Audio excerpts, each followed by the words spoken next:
Hi everyone, welcome back. This is now the last part of the video and we'll be covering how to manage your workspace. I'll open my Slack workspace.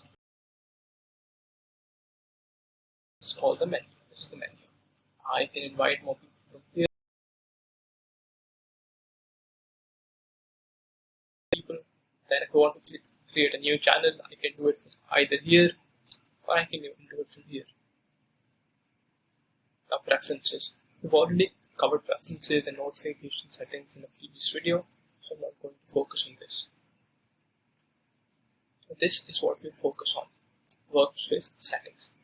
Now workspace settings covers everything from who joins, name should be,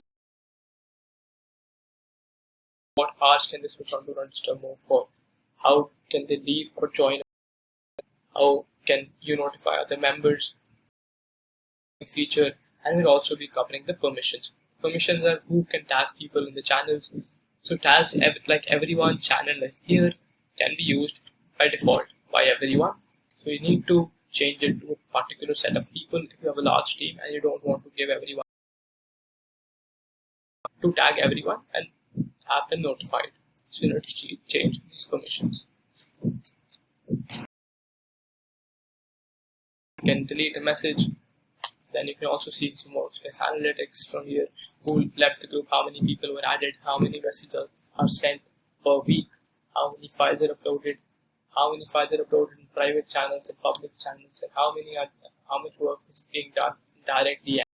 Everything can be seen from the analytics. Let's move on to how to manage members. This is the page for managing members. And here I can transfer ownership and I can deactivate this account as well. So if a person has been working for me and is now left, I can deactivate his account in here. Like this, course creator account is now deactivated. At the end of the course, hope you enjoyed it. And hope you now familiarize yourself with Slack. Hope you will be joining those as well.